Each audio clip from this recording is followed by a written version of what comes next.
Admiral Nimitz reviews the operations plan. The expedition will comprise 3 groups: a central land plane group to explore the interior from Little America, and 2 seaplane groups, the eastern to map that half of the continental shoreline, and the western to map the opposite coast of Antarctica. After the original orders have been issued, 3 months of planning are needed to organize the giant venture. This is Robert Taylor speaking. At the world's greatest naval base, Norfolk, Virginia, ships of the Central and Eastern Group are loading. The flagship, Mount Olympus, equipped with powerful radio and radar, will serve as the leader's voice of command.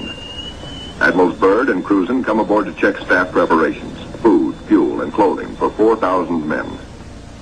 Byrd greets staff officers who have fitted out the expedition. Not a few vessels, but a fleet. Officers and men, not hundreds, but thousands, and pilots by the score. The Chief of Staff, Captain Quackenbush, calls up the fleet's youngest recruits to meet the admirals, who name them Running Jump and High Jump. The pups are unimpressed by rank. Running Jump and High Jump are first arrivals from the Chinook kennels at Wanalancet, New Hampshire, where sailors are learning the art of navigating dog sleds. Everything happens to sailors. But soon they come to understand and to love the Huskies. They watch their dogs carefully to see that they have enough to drink and enough to eat, and always at the right time. Dog Watch Blue Jackets practice the patient care that will keep the dogs in prime form. Not only food, daily attention to their eyes so that they may not suffer the dreaded Arctic snow blindness. And the inevitable vitamin pills that even dogs can't escape these days of ABCD health. The boys learn all the tricks. Tickling of the throat and a pat on the nose gets the pills down. The dog sleds are the small boats of the Antarctic. Each carries 600 pounds, with 10 dogs hauling. Each dog's harness is tailor-made, carefully fitted to avoid the chafing that has been fatal to many a sled dog at below 0 temperatures. The Husky's paws are equally important. There are canine snowshoes, precisely notched for the pulling claws. In cut-down auto chassis, the sailor drivers finish training. Huskies so often have meant life itself to Admiral Byrd that he calls them his Antarctic Life Insurance Company. From Norfolk, Admiral Cruzen sails aboard the Mount Olympus. His crews are a cross-section of the country's manhood. Admiral Byrd will follow later in the carrier, Philippine Sea.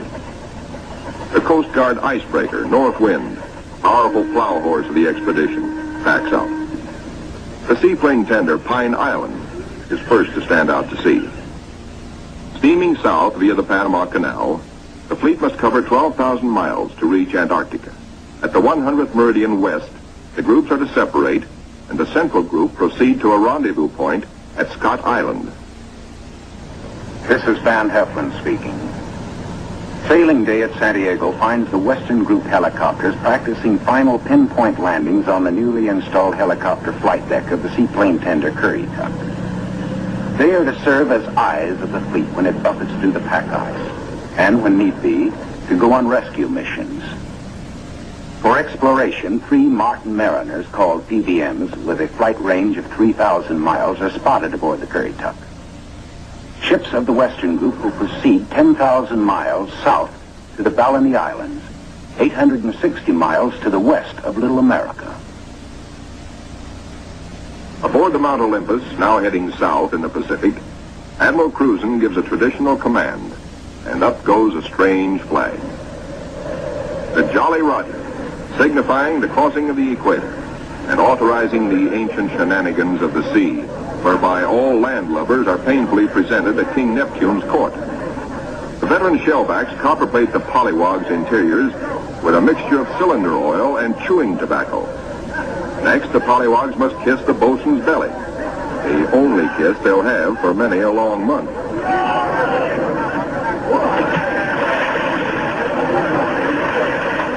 They wind up with a dunking and a final whacking to warm them up, officers and men alike. Wearing the whiskers of Neptunus caninus, Ricky, the veteran husky, presides as the pups become doggy shellbacks. The oncoming shadow of the Antarctic intensifies preparations. Bamboo is split for trail marker sticks. These, topped with flags, will form lifelines to guard the men against losing the trail in blinding blizzards. Small details, but vitally important in the wilderness of ice. The dogs are inoculated against infection. Now the serious business of the sea takes over. Danger menaces the fleet oiler, Cacapon. She must fuel the fleet now to lighten her cargo of 4 million gallons of oil. If storms strike her, plates may warp, rivets shear, and her back may be broken. And ahead are the dreaded roaring 40s. Deck parties run with hauling lines, bringing over the Cacapon's captain for a conference.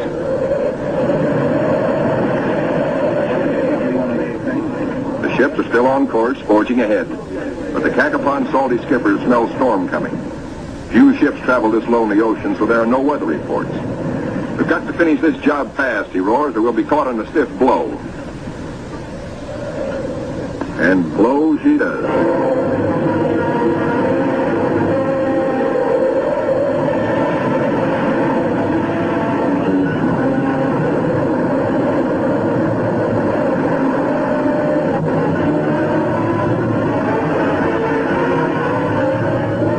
Dawn and clearing skies, but still the gale blows hard.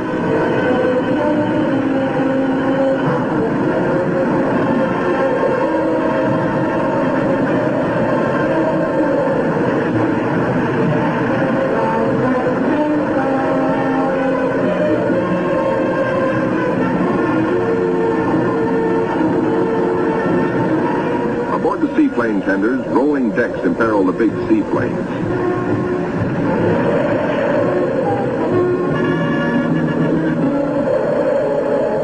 She rolls deeper. A sudden lurch. The Navy cameraman taking these pictures is thrown, his leg broken. He swings his camera, catches the nose of one plane smashed in. Swings aft, spots another plane overboard, sinking in the wake. Lost.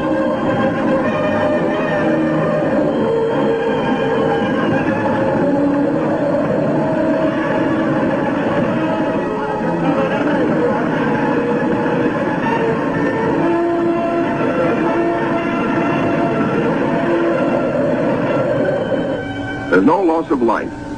But below, in sick bay, the surgeons are busy with the injured.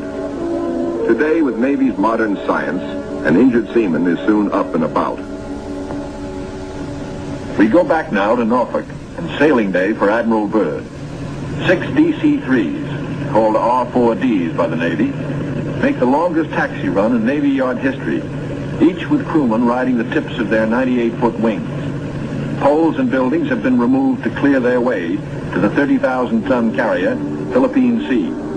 Admiral Byrd will sail the carrier close to the edge of the pack ice, then fly his 6 30,000-pound land planes from her deck, 800 miles across the pack to Little America. A daring and dangerous plan. The precedent was made in 1942 by Jimmy Doolittle and his much smaller B-25s, Tokyo bound from the carrier Hornet.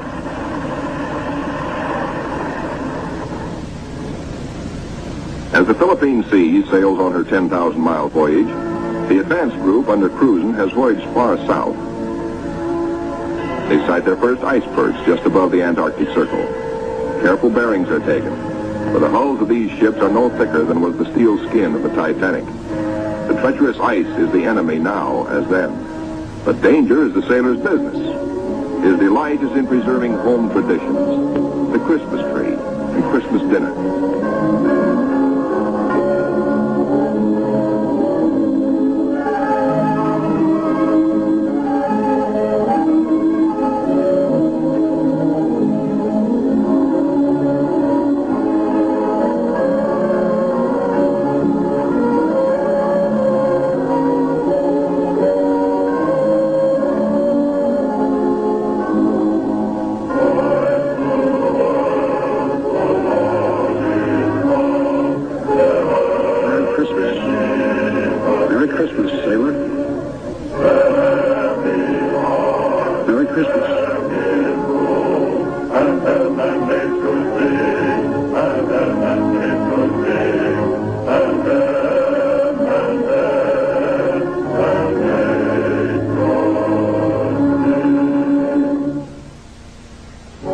right back with TNT Overnight. 50 years of classic films all night long. For love, he'll throw down his... Engines throb, taking the central group deeper into icebound seas. Now, by the far-seeing eye of radar, the bridge learns of land ahead. Flag Communications passes the word to the fleet. Scott Island, dead ahead. All ships rendezvous. 600 critical miles of their 12,000-mile voyage still to go. The ice pack ahead has been the executioner of many gallant ships. Cruzen summons captains and executive officers for a staff conference. While the staff confers, a small landing boat sets off for Scott Island, named in honor of the heroic British explorer, Captain Robert Falcon Scott, who lost his life a generation ago trying to fight his way back from the South Pole.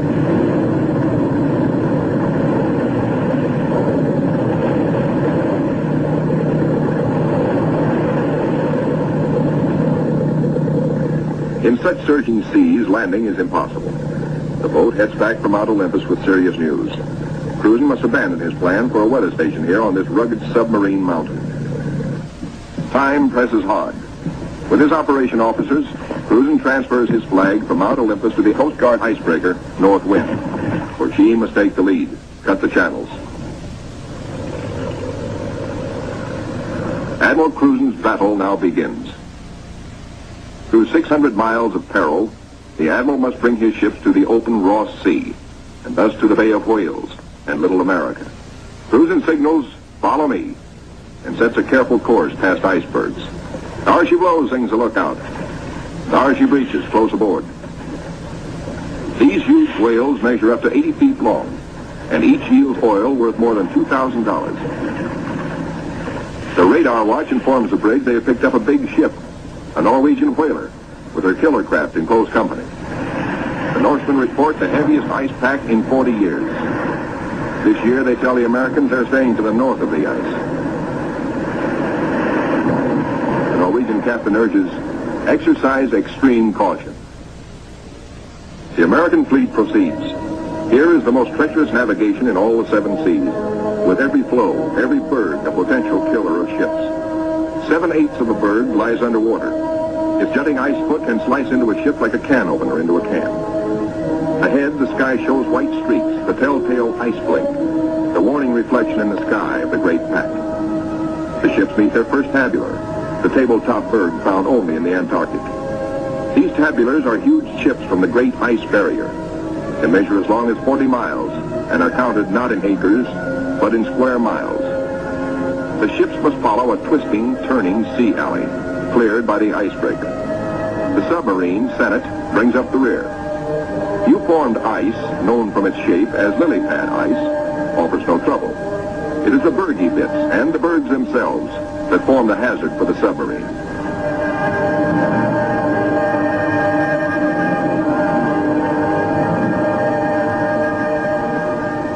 A little Adelaide penguin comes aboard as pilot and rides the deck for 2 solid days. Navy cameramen find new subjects, a group of emperor penguins feeding in the lead.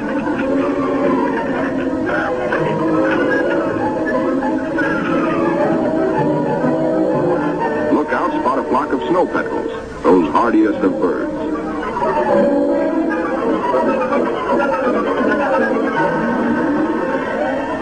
Admiral Cruzen orders reconnaissance by helicopter and himself boards the plane as observer. For the first time, the helicopter serves as the eyes of the fleet to scout out a way through the ice.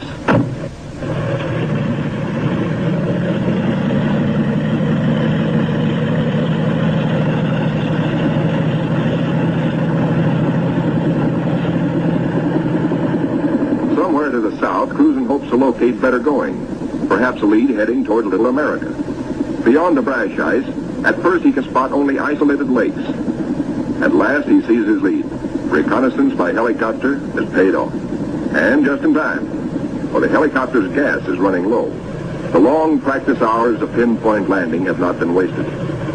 The Admiral is safely back aboard. Cruzen changes course to head the fleet toward his lead. No open roadstead here, no channel markers. The turn is difficult for the big ships. Now to the men of the fleet comes one of nature's weirdest pictures, the Antarctic twilight. Eerie greens and pastel blues. Men who look grow silent, but long remember.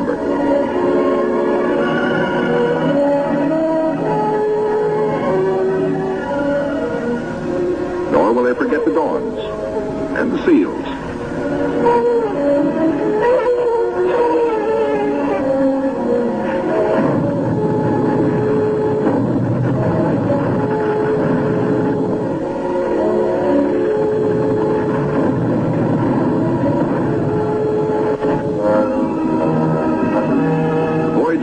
Was to have taken 3 or 4 days, but a week has passed, and the task force has made only 100 of the 600 miles across the pack. An emergency radio to the north wind summons instant help. The submarine, Senate, is caught. The jaws of 2 ponderous pressure flows are closed in, locking her in a white vice. The submarine is in acute danger of being sunk.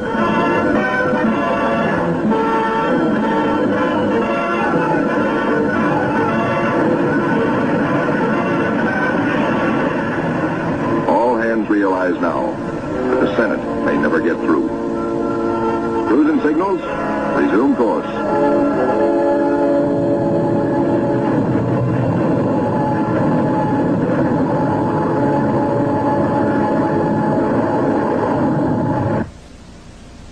Meanwhile, the Eastern Group has steamed to Peter the First Island, 1,250 miles northeast of the main base to be established at Little America. The Eastern Group's seaplane tender, Pine Island, sends a helicopter to scout the rugged coast. Hope is fulfilled when she relocates Scott's 37-year-old camp. This was the base for the ill-fated Britain's expeditions at the turn of the century.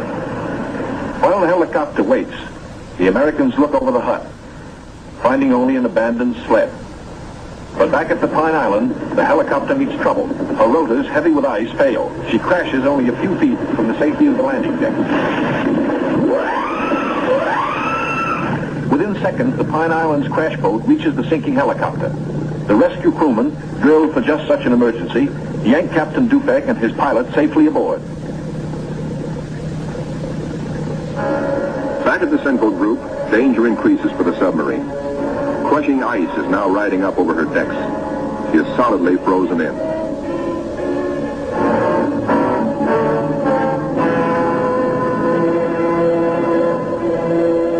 The Senate's situation is desperate. Clearly, she cannot undergo further risks. There are 85 men aboard. The ice locking her in is a solid pressure field spotted with bergs. She must be taken back. The north wind cannot get the fleet through if constantly halted to rescue the submarine.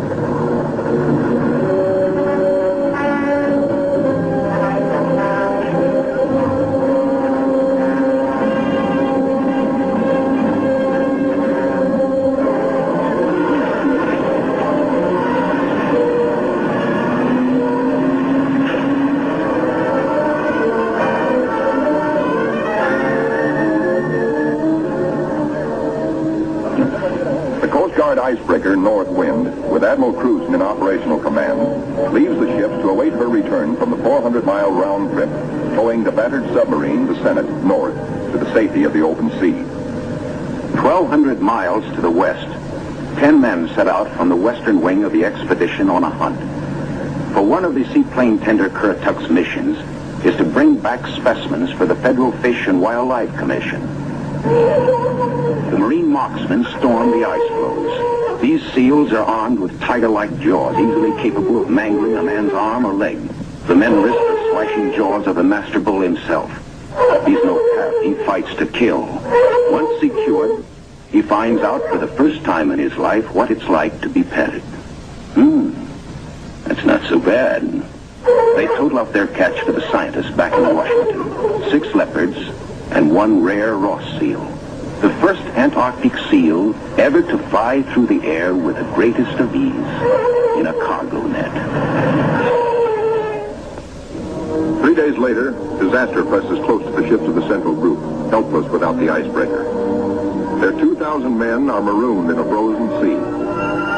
Below the water lines, damage control crews labor in icy water to shore up the inward closing plates. The lives of all hands are at stake.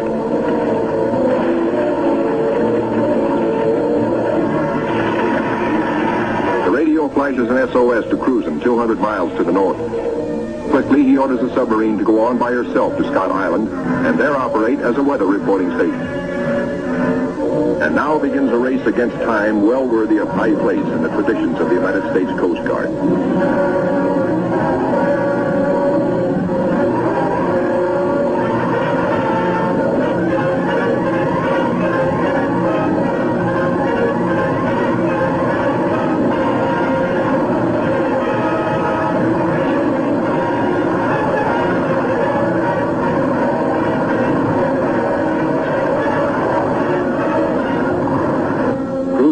Black news from the flagship, Mount Olympus. Already 5 frames forward stove in, more weakening. Only the north wind can bring salvation to the 2,000 men of the stricken fleet. Dr. Seipel, Army ice veteran, volunteers to test the flows. If the ships must be abandoned, will the ice support the survivors? Cruzen awaits Dr. Seipel's verdict. Seipel reports the ice cannot be trusted.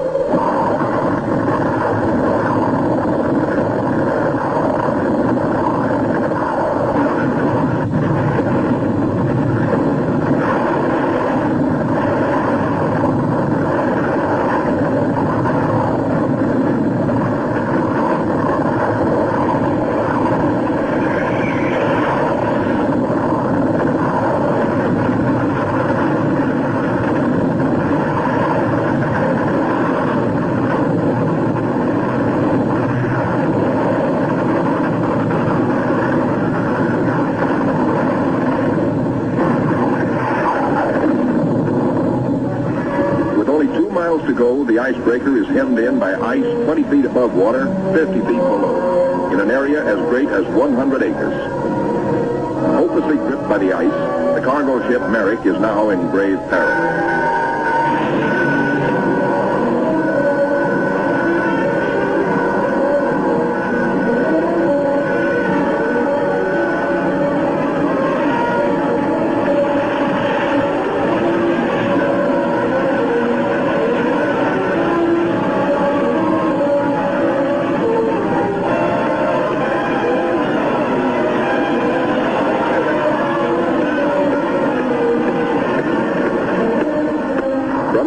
The fleet is now in sight over the pressure ridges. The desperate struggle of the north wind to reach them seems hopeless at times. The icebreaker counts her gain by yards now. Captain Thomas dares passages that normally he would avoid. It's the critical last round, a straight-out slugging match.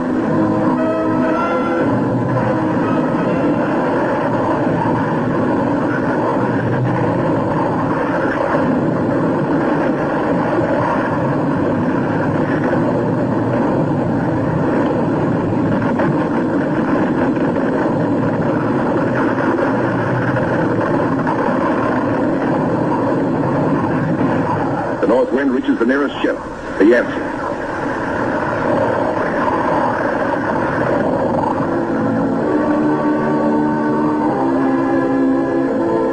The Coast Guard icebreaker, North Wind, commands the only power operating in the whole frozen fleet. The Yancey and her 500 men are saved. Next, the Merrick, heavy in the water with a hole in her bow below the waterline.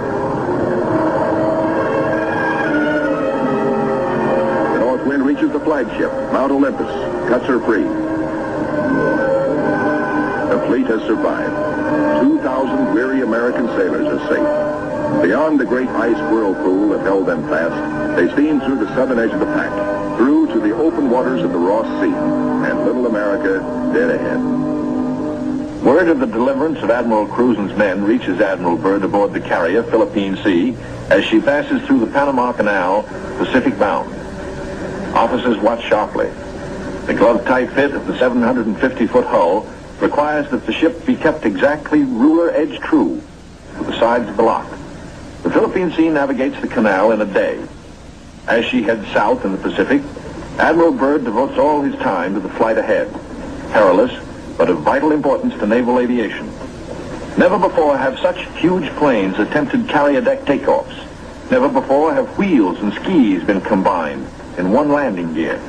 The wheels for deck takeoffs and the skis for landings on ice.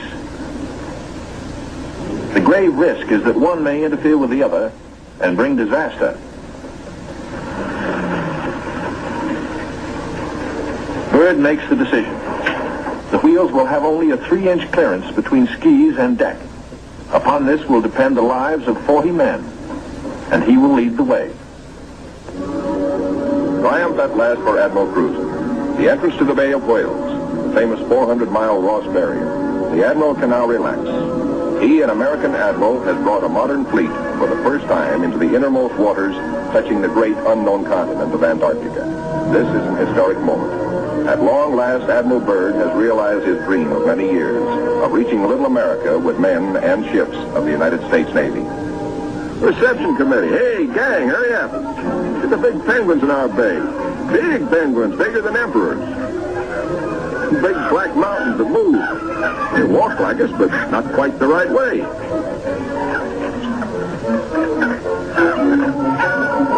Come on, gang. We gotta go see what gives.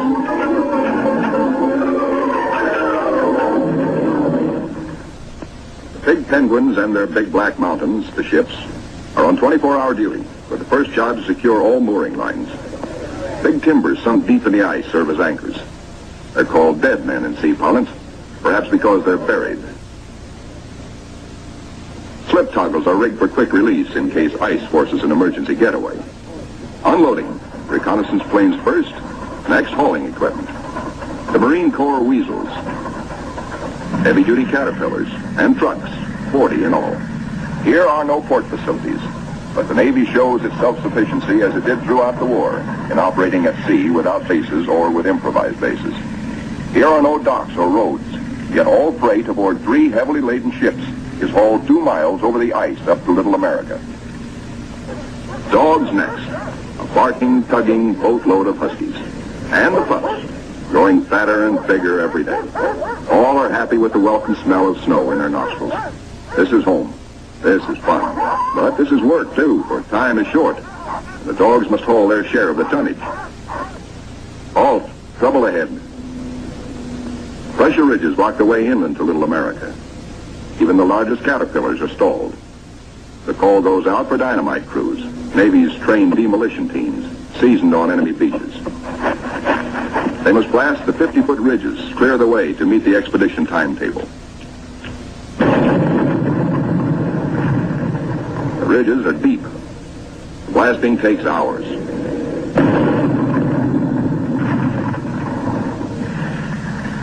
CBs and their bulldozers follow, smooth out the road for the big cats.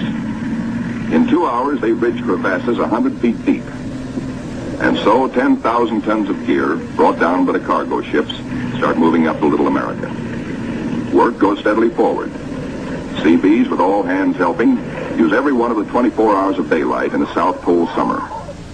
Caterpillars with snowshoe oversized treads accomplish in hours the work that in old days hundreds of dogs could do only in weeks. Airstrips, smoothed out with drags, take high priority. Byrd has flashed word from the Philippine Sea, now standing by off the pack ice, that he's ready to fly his R-4Ds in. It's up to the work parties to make up the time lost in the pack ice. Up to these men to work while gusty winds drive flesh-cutting gravel-like snow across the open, or to dig deep for storehouse foundations. Food dumps grow steadily. Here is the favorite hangout of the veteran husky, Ricky, born at Little America 12 years before, and still hungry. Each hour brings other buildings to completion. Knockdown Wanigans grow magically, and the Air Headquarters Quonset is ready. Snow blocks are dug out for windbreaker walls. These blocks are the adobe of Little America. Good idea, squawks the sidewalk superintendent of the base. Good idea. These big penguins do right well to bear in mind that when she blows down here, she's liable to blow your eyelashes off. The little Adderley shows no fear. What? Smoke? Silly idea. We'll be right back with TNT Overnight, 50 years of classic film. The ships are all but empty. The Caterpillars and Go Devils live up to their wartime good name. Within 70 hours, the CBs are hauling in the last 500 tons of essentials. Only a few more cases to be broken out. The local waterworks is the pride of the CBs. 3 GI cans of snow produce 1 can of water, purest in the world. You keep your furnace going to make steam, which melts snow, which makes water. Simple. Simple, once Geo-Engineering in Washington had figured it out before ever the first ship left port. And now, the ordered streets of a tent city that is Little America the Port come into being where 3 days before, the primeval snow lay unbroken. The church flag on the first Sunday signifies a pause for prayers. After the last Mass, and after the Protestant and Jewish services, the off-duty sailors have but one thought. Transportation has but one terminal, the mess hall, the best dinner of the week, as ancient Navy tradition always has decreed. Admirals and captains wait their turn in the chow line with the men. Inside, plates are loaded. Roast beef, rich gravy, high mounds of mashed potatoes, flaky pie. Life looks up again. A cigarette, good coffee. 5 miles east of Little America, a seal herd, 500 strong, has its feeding ground amongst pressure ridges and in deep crevasses. Ricky, as a pup, played the game of run, seal, run, and he hasn't forgotten. The seal wallops with his tail. Ricky's 12-year-old teeth are not so good on the slippery, wet hide of the 600-pound Waddell. Mr. Seal decides he's had enough. He scuttles down his escape hatch to the water below. Chow time. The only seals killed are for dog meat. Especially good because it insures against scurvy. The pups smell their dinner coming and let their handler plainly know they want it. Right now. They're only a few months old and forever hungry. Yet soon they will be pulling more than their weight in the sledge traces. They like their meat red. Will fight for it. The flagship flashes word by radio to the carrier Philippine Sea. Base ready, weather suitable. On the carrier, 6 planes, triple-checked, are ready for their moment of destiny. Admiral Byrd has given the pilots a final briefing. Everything depends on split-second timing. Pilots, man your plane. No 3,000-foot runway here. Only a scant 300 feet. Jet propulsion is their reliance. Crewmen attach jet containers, or to a plane. These JATO bottles are packed with flaming power. In the critical 10 seconds at takeoff, they give the kick-up of 2 added engines.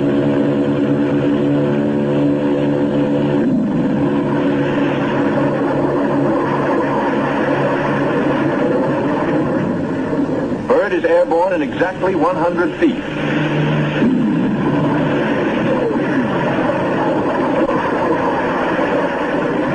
Admiral Byrd and his companion plane will try the 800-mile flight first. The others await his orders. At Little America, cameramen and Admiral Cruzen wait anxiously. And there comes Byrd. Cruzen can relax now. Skis work perfectly. The carefully calculated drag of the wheels serves only to shoot up a plume of snow. Byrd greets his son, Dickie Jr. first, here following Dad's footsteps. They watch plane number 2 come in safely. Byrd tells Cruzen, good to be home again. But Cruzen has urgent news. There's a terrific storm brewing, only 10 hours more of safe flying. Byrd radios the carrier, launch all planes as soon as possible. By midnight, the Philippine Sea has the remaining 4 planes ready. They must risk a takeoff in darkness before the terror of the storm strikes.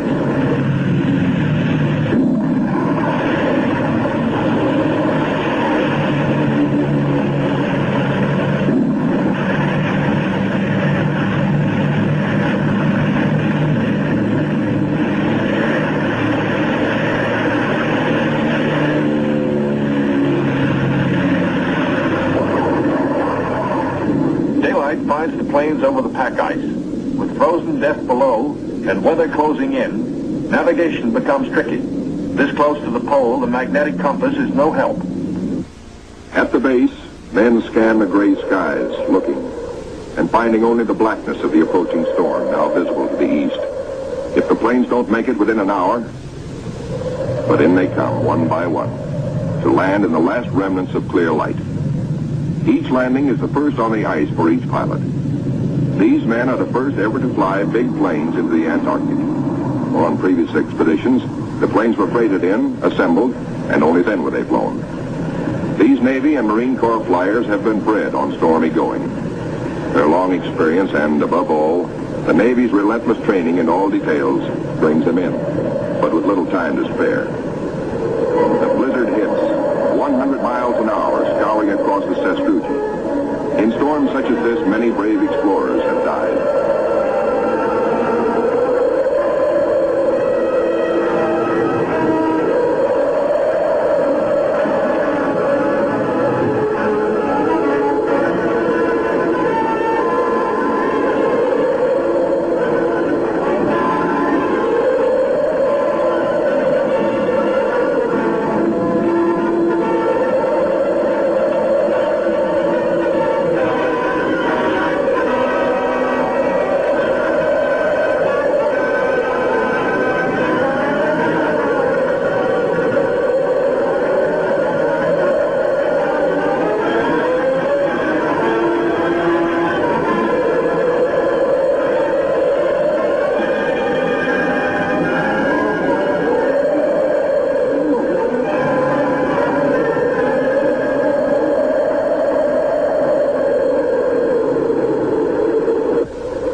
Abatement of the storm, work parties head for the plains. The blizzard is 40 hours old. The wind has become bearable. The expedition flight schedules are days behind. They must get the heaters going, clean out the frost. The Antarctic offers no quick machine service as on standard Navy airfields. Fuel for the heaters must be hand-dragged, hand-pumped, hand-fed, with a temperature far below freezing. The chow wagon, the never-failing CB tractor, gives the work parties a lift back to the mess tent for hot coffee, food, and warmth. Only the Navy, Marine Corps, Coast Guard, and Army cameramen who made this official record know the price they paid for these blizzard films. They covered the Pacific battles for posterity. This cold day, they froze their whiskers to make these first color films of an Antarctic blizzard. Little America digs out. The planes still stand on the line uninjured. Icicles and snow to be cleared off, but no plane blown away. Lashings held.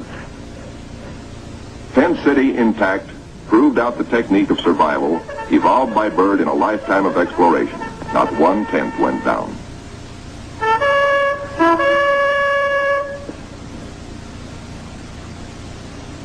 No matter how great the pressure of work, the flag must be raised with the ceremony which is its due.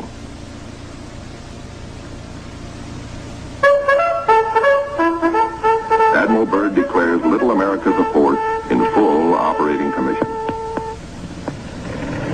The Admiral and the party ride Weasels 12 miles south to visit his earliest camp, marked by the radio towers. Little America I, now 40 feet under the snows of 17 years. And above it, Little America II, 25 feet under the snows fallen since 1935. Captain Boyd, United States Marine Corps, ties on a safety line. While Admiral Byrd and 3 veterans of his previous expeditions watch, Boyd inches his carcass down the old ventilating hatch. It stood 20 feet in the air when it was put up 12 years before. He pokes a stick up as a marker for the main hatch. Now all hands, the Admiral included, will have a chance to go look-see. Below, the old-timers find a lantern that lights at once. No manner of other gear. For here in Antarctica, there is no decay, no rust, no dust, not even germs. Fruits, vegetables, meats, all good after 17 years. Small wonder Byrd preaches that one day, Antarctica may be the world's storehouse to keep the 7 years surplus for the 7 lean years. Byrd, bringing with him the old corn cob he'd forgotten in 1930, comes up last. He meets heavy going, but he makes it the hard way and seems to like it. We'll be right back with TNT Overnight. Can men survive in freezing water? Men from Mars, members of a special underwater demolition team, wear the new cold water rubber survival suit. In contrast to these skylarking youngsters eating ice cream in the ice, men in ordinary clothing are paralyzed in 6 minutes and die very quickly thereafter. Yet these sailors, wearing only underwear beneath their survival suits, stay in half an hour and come up chipper and warm. On the sunny afterdeck of the Mount Olympus, the expedition's prize penguin catch, the big emperors, are living the life of penguin Rileys. They grow 4 feet tall, weigh up to 80 pounds, and are the only creatures who live throughout the year on Antarctica. Eons ago, they flew. In time, their wings evolved into swimming fins. Their deep feathers are the warmest known. Their feet, thick leather-like pads. On these, they lay their single egg and tuck it up within the body feathers for warmth, to hatch it. In captivity, they must have their vitamins. Keeping them alive for the return voyage is quite a problem, for their bloodstreams have no germ resistance. Their necks are ball-bearing. Strangely enough, the smaller captive penguins prefer their fish fillets. They won't eat live fish out of a pail. The rockhopper penguins are the clowns of the Antarctic. 20 inches high, cocky yellow eyebrows, sassy, and forever hungry. As the men find out, they'll eat their weight in fish every 3 days. The gathering of scientific data ranks high in expedition plans. Admiral Byrd says goodbye and good luck to an over-ice expedition which is to probe deep into the Rockefeller Mountains, 300 miles southeast. 2 LVTs hauling supply sledges strike out into the white darkness, their mileage checked by bicycle wheel counters astern. In the mountain rocks, they will seek minerals and ancient petrified vegetation. Hourly, they will record important aerological data. But exploration by plane has priority 1. 1.5 million square miles are to be explored and mapped, and the oncoming winter soon will end flying weather. The wheels come off. Before takeoffs and landings on the ice must be made by skis alone, delicately balanced to feather in the wind, yet strong to stand the shattering shock of landings. Organized exploration on a scale hitherto undreamed of calls for precision timing. Each plane is serviced on exact schedule with 1,200 gallons of high-test gas and with preheated oil tested to function at 80 below. A pressure tank, especially designed for operations in deep cold, pumps the oil into the planes. Daily flights begin. Each plane has a definite sector to explore, a definite timetable, a definite radio report schedule. While the weather holds, flights operate around the clock. For emergencies, the LVTs cache provisions and fuel at the limit of their range. To aviators forced down, to rescue planes sent out to bring them in, these cairns may offer the one hope and may mean ultimate survival. 1,200 miles to the east, the Eastern Group vessels and planes are exploring the mysterious Phantom Coast. Aboard the destroyer Bronson, the commander of the Eastern Group, Captain George Dufek, makes an exploration voyage. He sails close in to Mount Erebus, 14,000 feet above the sea. It is the only known active volcano near the South Pole. Captain Dufek, his mission accomplished, returns to rendezvous with the seaplane tender Pine Island. Personnel transfers to the destroyer must be made by breeches buoy because of rough seas. This officer would probably prefer a boat. The deep roll in the destroyer's outward flaring bow forced the handling crew to wait for the exact moment to haul inboard, lest the man be dashed against the ship's side and killed. It is Captain Dufek's turn next. The line is set higher. The seas run stronger. The ships roll dangerously apart. The line slacks, then snaps taut and breaks. A 50-foot plunge downward. Dufek disappears. Away, lifeboat! Men jump to stations. Lower away. Hurry, hurry. 8 minutes in this icy water means death. Speed is the only hope. Boat sheers clear. Heads out fast to the rescue. Captain Dufek reappears. He has managed to inflate his life jacket.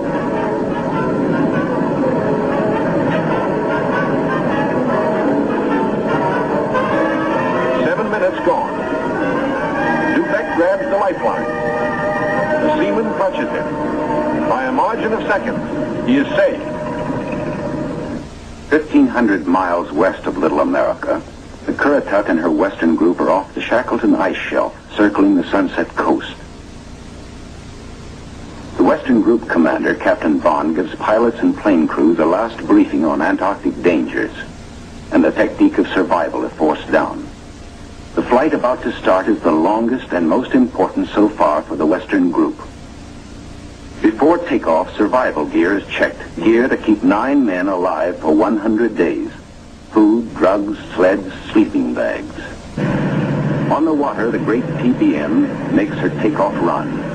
The jet assist bottles blast. She lifts quickly into the air and circles the Currituck once. Jet assist bottles, their work done, are dropped and make a salvo splash. The pilot, Commander David E. Bunger, wipes his frosted windshield, a constant source of trouble in polar flying. He is over the Shackleton ice shelf, named for the great English explorer who kept returning to the Antarctic until death, so often escaped, kept its rendezvous with him. The smooth shelf roughens. Dark rocks, called nunataks, appear above the ice. Then rugged mountain ranges as far as the eye can see. Bunger leans forward in amazement. His eyes have caught a sudden and unbelievable change in scenery. The universal white has turned to chocolate brown, dotted with blue. A cameraman goes into action. 300 square miles of land without snow. Land that might be in New Mexico or Arizona. Pictures alone will prove Bunger has discovered a warm oasis in the shadow of the pole. It is for such supreme moments as this that men brave the hardships of exploration. The astounding, undreamed of fact is that they are over a chain of warm water lakes, whose shores, except for small patches, are free of ice and snow. Commander Bunger circles the largest lake in sight, 5 miles long. He comes in to make a landing. Water temperatures must be recorded. Samples taken. He finds the water fresh, the temperature 38 degrees Fahrenheit. On the shores are vast deposits of coal and of minerals of the utmost importance to civilization.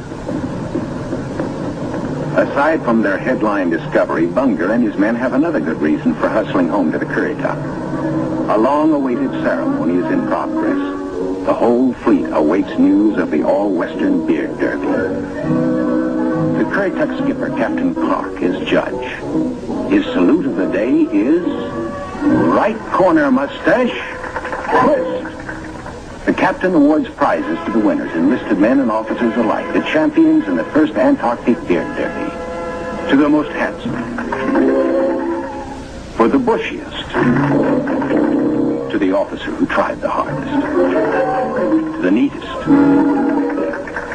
to the most unique, to the red all-Currituckian, and to the one with the most sex appeal. At Little America, a warning sounds. The fleet is in sudden danger. It is being frozen in. It may be locked within the Bay of Whales. Here is the treacherous foe. If caught, the ships will be wedged against the barrier, crushed. Here will be the graveyard of the fleet.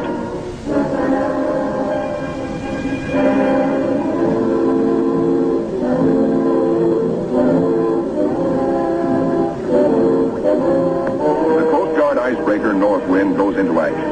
Ramming, back, ramming again to break up the crushing floes. Landing craft work frantically to loosen the ice around the ships so propellers may turn without shearing off. One by one, the ships are cleared, yet underway. Byrd remains behind with 197 volunteers in grave problems. His most important exploration flights will now lack the powerful directional radio to Mount Olympus. To get his men out, he must hope the icebreaker can crash her way back in time. Otherwise, he and his men will be frozen in for the 9 sunless months of the dark, treacherous Antarctic winter. Marooned, Admiral Byrd and his staff plan the big flight to the South Pole and far beyond. This is the culmination, the last mass flight. 4 planes spanning out over a continent of unknown territory larger than Texas, California, and Arizona combined. Over freezing wastes without people, without life, without vegetation. Nature's most formidable challenge to man. The 4 planes are gassed up. All controls triple checked. Motors heated. For they face cold as extreme as 60 below. Unrelenting, murderous. Photographic units lead the parade of science to the planes. Each is a flying laboratory. The cameras are the Trimetragons and the K-17s. that spied out enemy secrets during the war. Now each plane carries 250 pounds of film to record some of nature's last great mysteries. The war's secret radar magnetic detectors are here too, bolted on like bombs. In war, their electronic impulses spotted minefields buried deep under the surface. Now they will read far below the ice, detect and identify minerals, coal, iron, precious ores. Byrd gets the words, "Ready, sir." He boards the leading plane, gives the command, "Take off." Crews hasten to rock the ships and thus free the skis frozen to the ice. Now all the work that has gone before, the planning, the task of preparing ships, of training men, the perilous voyage through the ice, now all of these investments of time and sometimes of suffering are coming to focus. Takeoffs were non-stop flights over the desolate, danger-studded wastes of Antarctica. Flights of great distance, the equivalent of, back at home, winging non-stop from the Canadian border to the Gulf of Mexico. Aviation is all important in the Navy's Antarctic exploration, just as aviation is all important in a modern Navy that must be strong under and above the sea, as well as on it. We'll be right back with The shelf ice, Byrd leads his 4 planes in the long climb over pressure ridge areas, heading for the polar plateau, 10,000 feet up. Below are no landing fields, only deep crevasses, pressure ridges 100 feet high, instant destruction for a plane forced down. Byrd pioneered the first South Pole flight in 1929. He applies again the practice of constant vigilance, careful calculations that assured his earlier successes. Over this cruel country, Byrd flies today at 3 miles a minute. In earlier explorations, 3 miles in one day was frequently the utmost for Shackleton and Scott for Britain, Amundsen for Norway, and Byrd himself for America. Beardmore Glacier, 200 miles long, 50 wide, 1,000 feet deep, who knows. Byrd checks position by the sun compass. The glacier signals the South Pole itself. Here, Byrd drops the flags of the United Nations, carefully boxed, a symbol of America's goodwill to all nations. Now beyond the pole, Byrd focuses his cameras and magnetic detectors on land new to him and to all mankind. In eastern group waters, the seaplane tender Pine Island swings out a plane, listed on the fleet's roster as Mariner George 1. Crew members look out. No shadow of coming disaster troubles their young faces. Captain Caldwell, observer.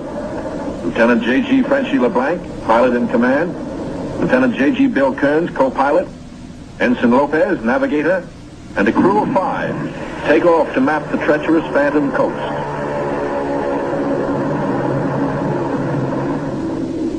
Byrd's planes, deep into the unknown, are the eyes of civilization, recording, evaluating, mapping. Plateaus, mountain ranges with peaks 20,000 feet above sea level. The trimetrigon lenses, clicking overlapping exposures every 3 seconds, photograph from horizon to horizon. Coal, a mountain of coal. Byrd later declares Antarctic mines, if once tapped, could supply the world's coal needs for centuries. These official motion pictures can give only a cross-section of the miles of photographic records accumulated on this expedition by the Navy. The exposed mapping film will take 5 years to assemble. Amplifying these are the radar magnetic detectors, accurately recording mineral discoveries of immense value for the future use of all mankind. England, Norway, South Africa, Australia, New Zealand, South American countries, and Soviet Russia are claiming Antarctic territory. The United States recognizes no claim, and so far has made no formal claims for itself. But international policies cannot concern the Admiral now. His duty is to keep his flying laboratories functioning, to fulfill his dream of a lifetime. The word "gas half gone, sir," comes from the engineer tabulating fuel tank readings. Byrd radios his pilots, return to base. By the third leg of their triangular course, the planes head back for Little America. Byrd's plane takes the widest swing fuel permits as the lenses of the trimets continue recording new territory.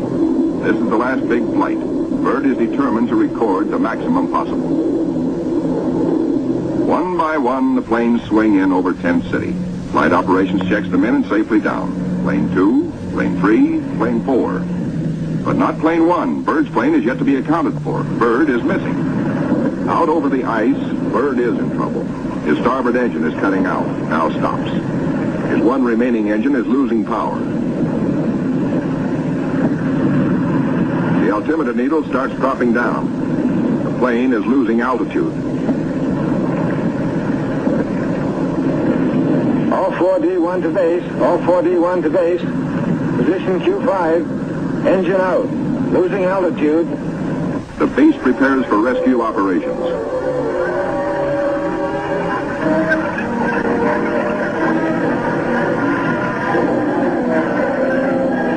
Handicapped by the partial power of one engine, the plane is in jeopardy. Down she drops.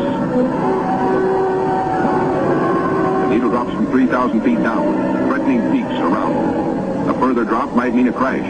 Only one hope: reduce the load, lighten her at once. Maybe that way, maybe if enough weight goes, maybe she will hold. Already the mountains are above. She is deep in the valley, deep in the shadow of disaster. The needle drops downward from 1,700 feet. Jettison all gear.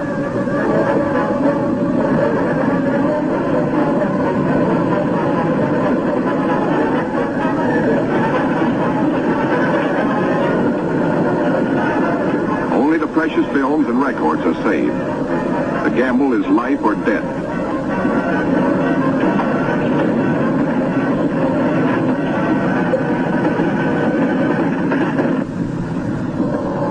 The altimeter levels off at around 900 feet. Slowly she starts to climb. She is gaining altitude. Pilot signals 4-0. 3 hours later at the base, crippled plane comes into sight. Men peer closer, tense, hushed, as they see the starboard prop dead. The one-engine landing is tricky at best. With skis, on ice, hold your fingers crossed for the pilot.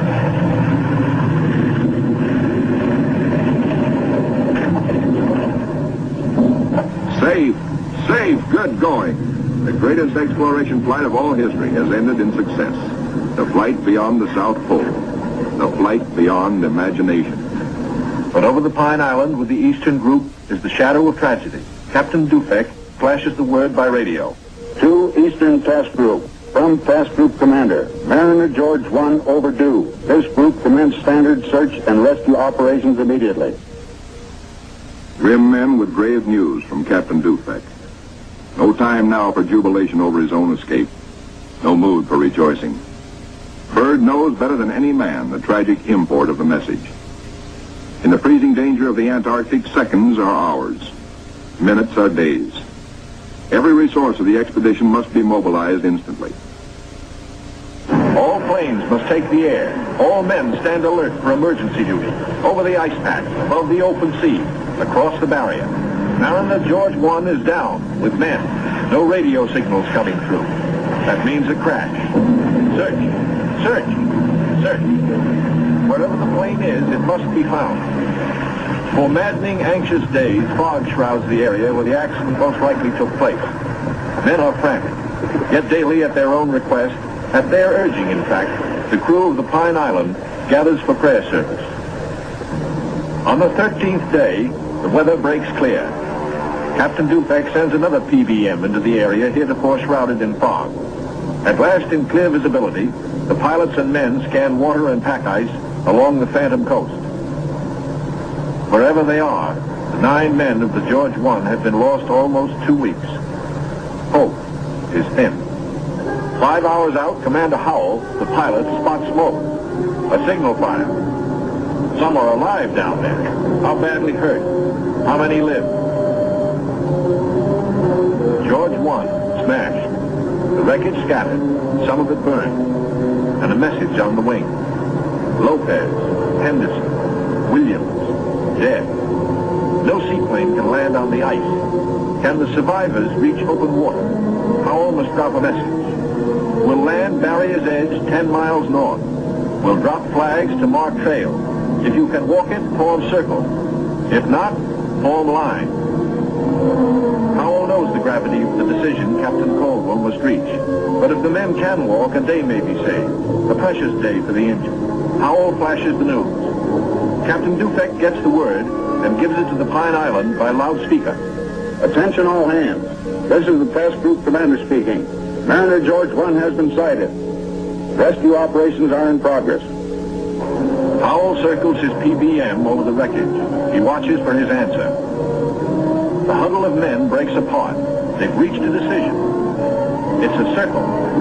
They'll try the 10-mile trek to board the PBM at the water's edge. Howell's crew have the relief gear ready now for the men below. Cargo chutes float the heavy packages down. First aid boxes, rations, skis, blankets. For men hungry, cold, hurt, and losing hope. The chutes are as lovely as shining stars. Symbols of life restored, of return to families who've been waiting and praying. Now to mark the trail. PBM's crew have hundreds of flags, each weighted to land and stay upright. If fog should again close in on this desolate coast, there must be no second disaster, no wandering from the road to rescue. The survivors follow the trail markers. 5 able to walk, 1 on a sled, 10 miles to go. These men are marching out of the shadow of death into the sunshine of life. Aboard the rescue plane, ready to leave the barrier edge, the survivors, 6 thankful men, jerk out their story in bits and flashes. How Henderson, Lopez, and Williams died in the crash and explosion when they smashed up in milk bowl visibility. How they found scattered cans of food, a stove, and fuel to keep it going, and 1 tube of sulfur tablets, just enough to keep Frenchy LeBlanc, their gravely injured pilot, barely alive. Proudly they tell how Captain Caldwell consulted them all in dividing their little food, how he kept watch, inspired their faith, and how they prayed as men always do when there is no other hope but prayer. Bill Kearns, co-pilot, grins hello. First off is Frenchy LeBlanc.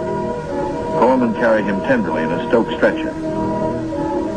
Moore and Robbins pulled him out of the blazing nose of the plane, but his back, hands, and face suffered third-degree burns, and in the Gethsemane of waiting for rescue, both legs were frozen to the knees. Amputation is inevitable, but he will live. The ship's company of the Pine Island greets their skipper, Captain Caldwell, observer on the flight.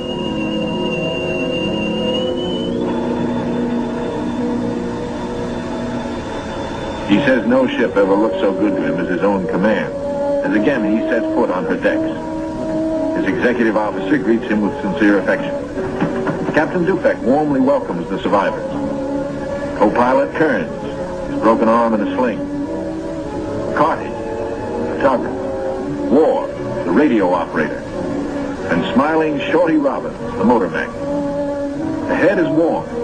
A hot bath, clean sheets, and long hours of restoring sleep. And perhaps first, a moment to splice the main brace, by which good sailors mean a ration of medicinal spirits. Bourbon to you. Later in sick bay, all but Frenchy and Captain Caldwell enjoy their first full meal in 2 weeks. Kearns will go to Georgetown University to study for a career in diplomacy. McCarthy, who has a wife and 2 children in Sonoma, sunny California, beams happily. Robbins, who was the wheel horse in those desperate days, figures to keep on flying. He still loves it. And War knows that he will marry his school teacher's sweetheart back in Reading, Pennsylvania. News of the rescue finds the icebreaker with Admiral Cruzen fighting her way through thickening ice to pick up Admiral Byrd and his men at Little America. Byrd is radioed for all speed. At the base, the Admiral supervises Operation Secure. All essential records and scientific instruments are to be taken home. The planes must remain. They are stripped down with the hope that another American expedition in a future year may find them of use. Supply dumps are marked by poles. And now through the capes comes the old reliable workhorse, the icebreaker. Final loading is the order. All roads lead to the bay, the last trip down. The last long trek through the snow for the big Go Devil sledges, loaded with men and equipment. The excitement that always comes with sailing infects all hands, including the dogs. They sniff something important is in the wind. With normal quarters for 75, The icebreaker must jam aboard the additional 197 men of the base party until, after the voyage north, she can transfer personnel to the big ships awaiting her at Scott Island. Byrd is among the last aboard. He can now report to Admiral Nimitz, Operation High Jump completed. Our men have achieved accomplishments unparalleled in the history of discovery. Our central group has flown far beyond the South Pole, mapped 1/3 million square miles never before seen by man.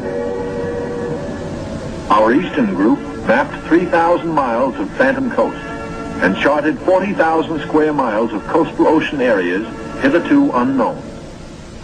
Our western group, flying hundreds of air hours, mapped the 4,000-mile Sunset Coast, made the amazing discovery of warm land in Antarctica. In all, the expedition explored more than 1.5 million square miles. Our scientists, by use of the radar magnetic detector, have pinpointed fabulous treasures and resources of great significance for all mankind.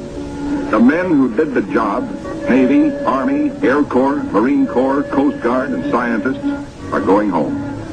Tired men, they're going home to their mothers, sweethearts, wives, children. Home, strong in the knowledge that they have met the Antarctic battalions and conquered. Well done.